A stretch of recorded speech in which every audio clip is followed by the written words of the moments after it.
Today we're going for a ride on a couple of donkeys. Yes, you heard me right, donkeys. The Bible is incredibly interconnected with threads that run through it from beginning to end. In this podcast, I will uncover these threads, help you dig deeper into God's truth, and inspire you to live your life with greater confidence and joy. Welcome to Bible Threads with me, Dr. Bruce Becker.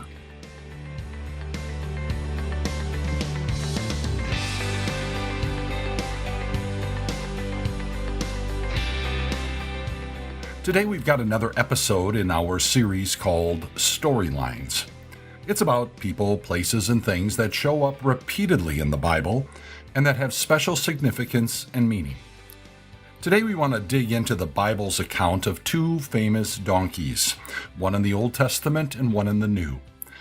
But before we do that, let's talk about this special creation of God.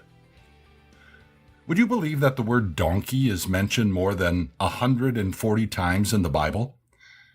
What's also interesting is that there isn't just one Hebrew word for donkey or just one Greek word, as we might expect.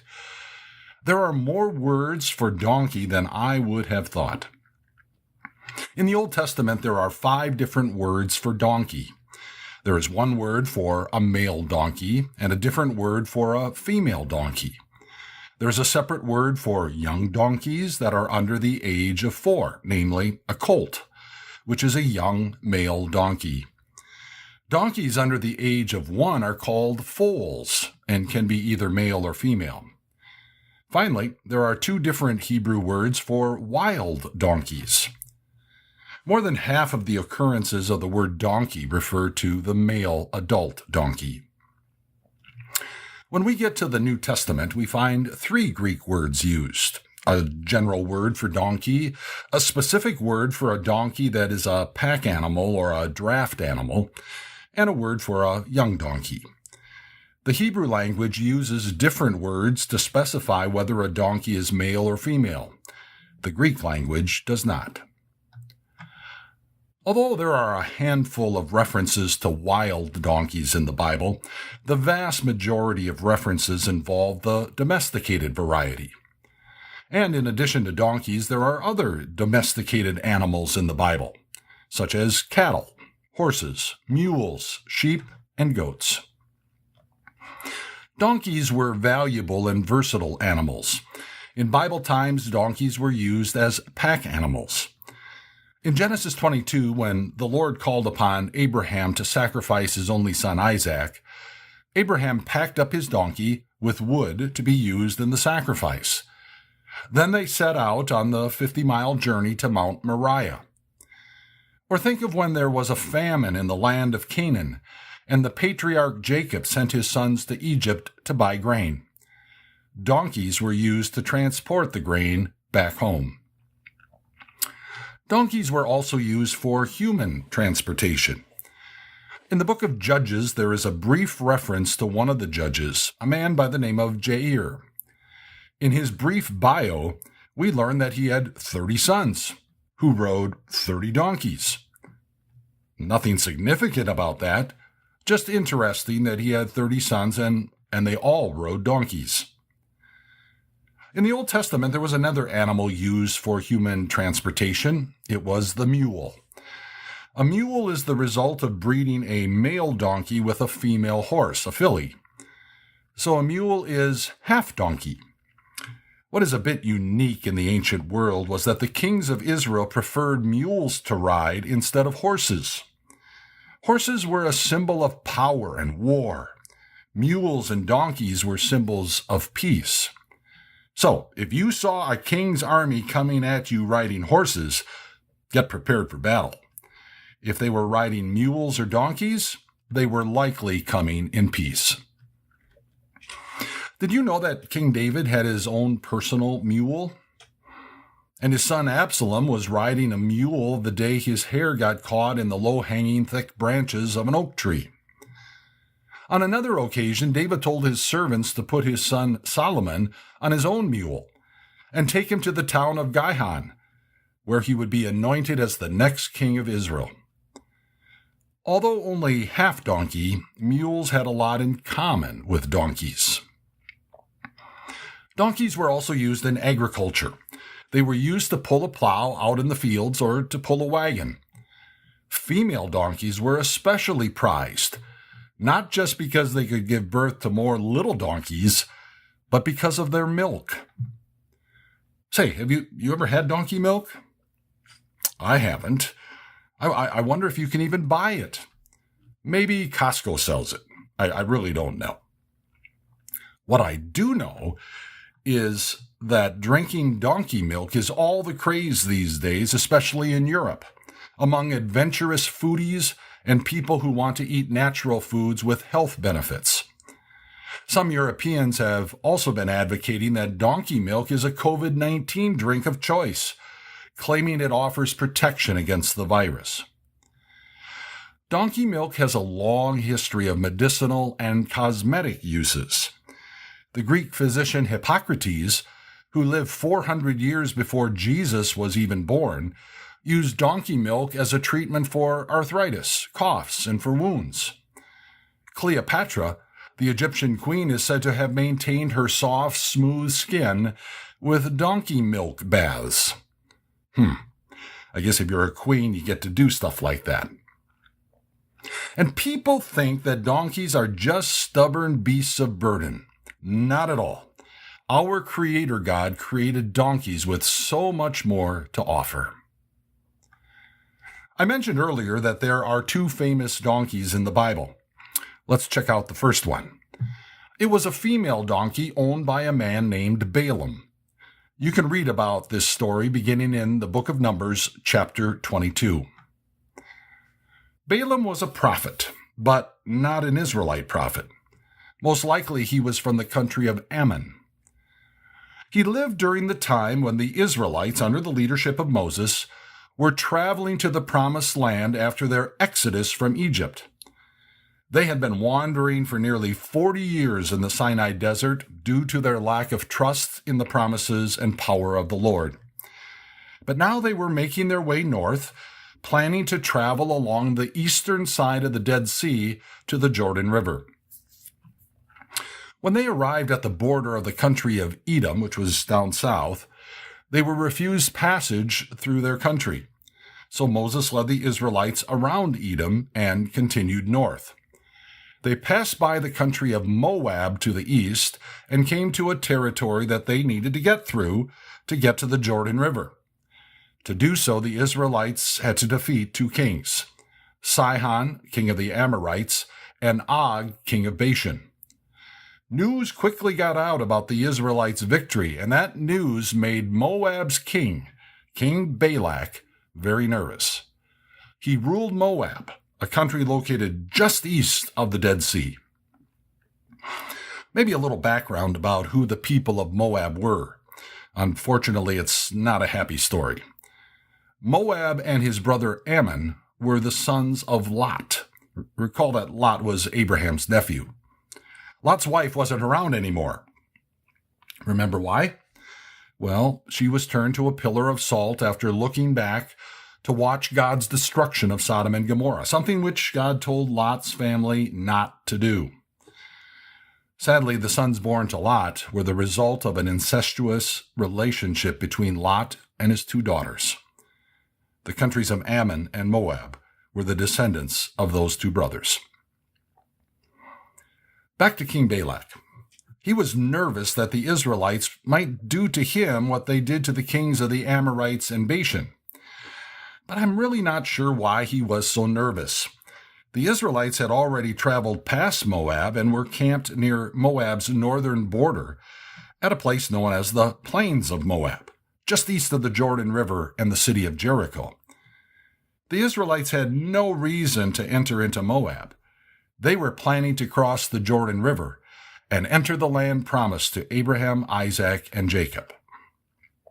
Anyway, King Balak was nervous. You get that feeling from what he told others. He said, "This horde," referring to the Israelites, "is going to lick up everything around us as an ox licks up the grass of the field." Interesting picture, isn't it? Because of his concern, Balak sent representatives to Balaam to summon him to come to Moab in order to curse the Israelites.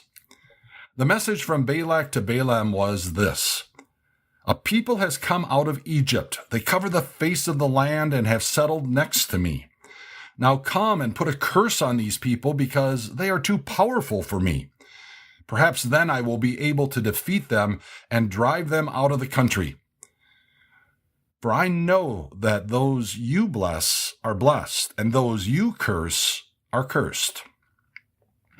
The messengers who shared this message with Balaam also brought a stash of cash to pay him for his efforts. Balaam told the king's entourage to stay the night because Balaam wanted to hear from the Lord. God came to Balaam and said, "Do not go with them. You must not put a curse on those people, because they are blessed." Balaam informed the messengers about what God had said, and they returned to Moab. Then Balak sent other messengers, princes, more numerous and more distinguished, with another message: "Do not let anything keep you from coming to me, because I will reward you handsomely and do whatever you say. Come and put a curse on these people for me." Again, Balaam told the king's entourage to stay the night so that he could learn what the Lord would say. This time the Lord told Balaam, "Go with them, but do only what I tell you." The next morning, Balaam saddles up his donkey and sets out for Moab. But then we learn that God was now very angry with Balaam. It seems that the Lord knew Balaam's thoughts and greedy intentions of his heart. So for a third time, the Lord comes to Balaam, but this time in a most unusual and unique way. As Balaam was traveling down the road to Moab, riding his donkey, we are told that the angel of the Lord stood in the road to oppose him. Now, if you listen to my podcast on angels, you'll recall that there are created angels, and there is also the angel of the Lord, who is God himself, the second person of the Trinity. Well, that's who was standing in the road. It was God himself. Now, Balaam couldn't see the angel of the Lord, but Balaam's donkey could. And when the donkey saw the angel, she turned off the road into a field. This didn't make Balaam happy. So sadly, he beat her with his staff to get her back on the road. Now, down the road a bit, where the road was lined with a wall, the angel appeared again. The donkey reacted by running into one of the walls to get away from the angel. And in the process, Balaam's foot was crushed against the wall. Balaam was angry and beat his poor donkey again. Up ahead, the road got even narrower. The angel of the Lord stood again in the road with no place for the donkey to go. So she lay down on the ground. This made Balaam very angry, so he beat her with his staff again. And then we see the miraculous power of God at work. God allowed the donkey to speak to Balaam. "What have I done to you to make you beat me these 3 times? Balaam answered the donkey, "You have made a fool of me.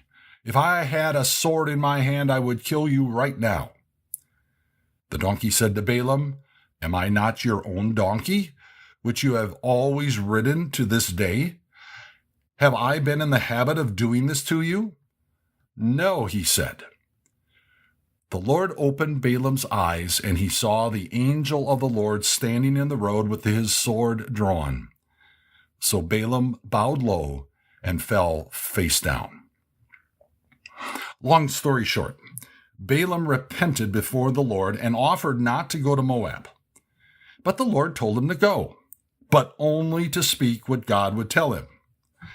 I'll let you read the details of Balaam's encounter with King Balak in Numbers chapter 23 and 24 on your own, but I'll just summarize it. Balak took Balaam to 3 different places where Balak made sacrifices to his gods. After each of these 3 sacrifices, Balaam spoke a message of blessing, not curses, upon the Israelites. And then after sharing those 3 blessings, Balaam made two unsolicited predictions that spoke about the destruction of Moab, and none of these is what Balak wanted to hear. Although Balaam did not curse the Israelites, he did sabotage them in an act of pure evil.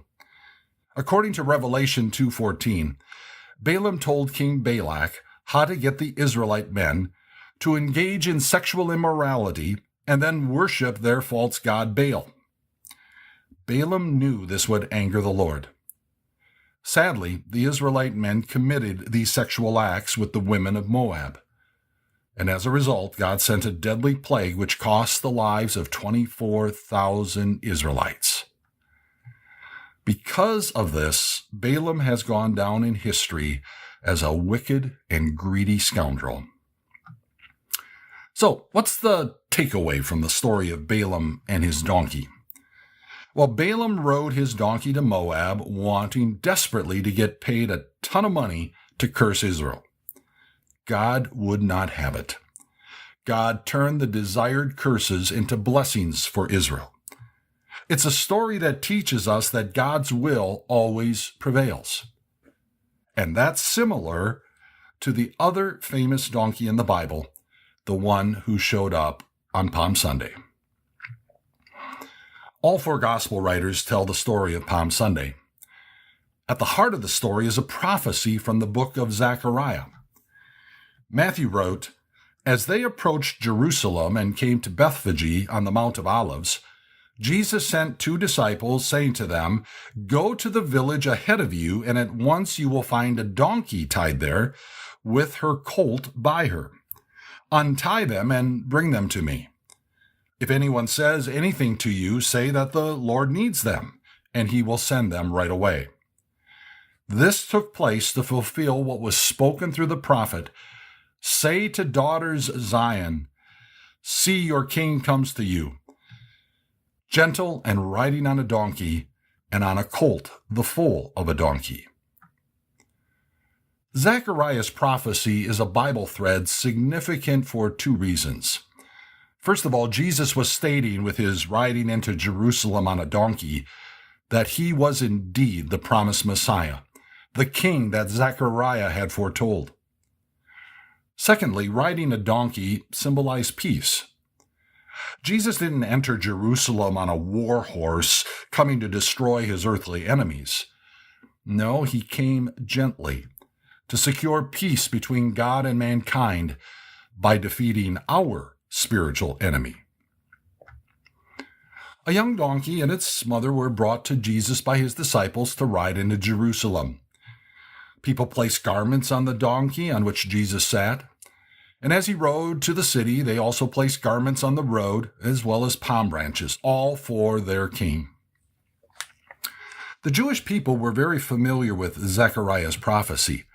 That's evident in how they responded to Jesus riding a donkey. They exclaimed, "Hosanna! Blessed is he who comes in the name of the Lord. Blessed is the coming kingdom of our father David. Hosanna in the highest heaven." Did you catch that? The coming kingdom of our father David? These people knew who Jesus was. For me, whenever I think about Palm Sunday, I'm also reminded of God's command to Abraham to take his son Isaac and go to Mount Moriah and sacrifice him there. Mount Moriah, in Abraham's day, is where the city of Jerusalem would one day exist. Abraham loaded up his donkey with the wood for the sacrifice, but there at Mount Moriah, the angel of the Lord stopped Abraham from sacrificing his son. Instead, God provided a substitute sacrifice, a ram caught in a thicket. Now, on Palm Sunday, a substitute sacrifice rode into Jerusalem on a donkey. He was our substitute. You know, there's another passage in the Old Testament which looked ahead to Palm Sunday, but it's not quite as familiar as the one in the book of Zechariah. It's from Genesis chapter 49. The patriarch Jacob had gathered together his sons to share the future with them, inspired by God, of course. To his son Judah, he spoke about a future kingdom. What he says might be familiar to you. The scepter will not depart from Judah, nor the ruler's staff from between his feet, until he to whom it belongs shall come, and the obedience of the nations shall be his. The reference to Judah's descendants is significant. The descendants of Judah were the only tribe that returned from the Babylonian captivity. That return of Judah's descendants was critical because this is a prophecy about Jesus, the Christ, coming as a king. But the next verse, also talking about this future king, is a bit interesting. Jacob said, he, the future king, will tether his donkey to a vine, his colt to the choicest branch. It's a bit vague, but it's clear there would be a future king who had a donkey and her colt. So what do you think about that? The account of Balaam and his donkey doesn't seem to have much in common with Jesus riding a donkey into Jerusalem on Palm Sunday, does it? Or maybe they do have something in common. I think there is a connection, a thread. Just think about this. It is God's unchanging will to bless his people. In the case of Balaam, the donkey carried this scoundrel to another country where King Balak was expecting Israel to be cursed. Instead, Israel was blessed by God 3 times, along with a prophecy that the king and his country would one day be destroyed. On Palm Sunday, a donkey carried the King of Righteousness into Jerusalem so that Jesus could be cursed for us. Romans 3 tells us, "Cursed is everyone who hangs on a tree." Jesus became a curse so that we might gain the blessings of God, the blessings of forgiveness, of his love, and a new life that will never end. God wanted to bless his Old Testament people, and he did. God wanted to bless us eternally, and he did. What the 2 donkey stories have in common is that they teach us that God's will of blessing his people is always done. Donkeys. It's one of the Bible's storylines. If you have any thoughts or questions about this podcast, please email me at bruce@timeofgrace.org. And I'd like to invite you to listen to our other Time of Grace podcasts. All of Pastor Mike's messages are available for download, as well as our digital devotions from our other Time of Grace speakers. And don't forget about Little Things with Amber Albee Swenson. And guess what? We have a brand new podcast. It's called The Non-Microwave Truth with C.L. Whiteside. Check them all out. You'll be glad you did. Thanks for listening. Join me next time for another episode in our Bible Threads series entitled Storylines. God bless.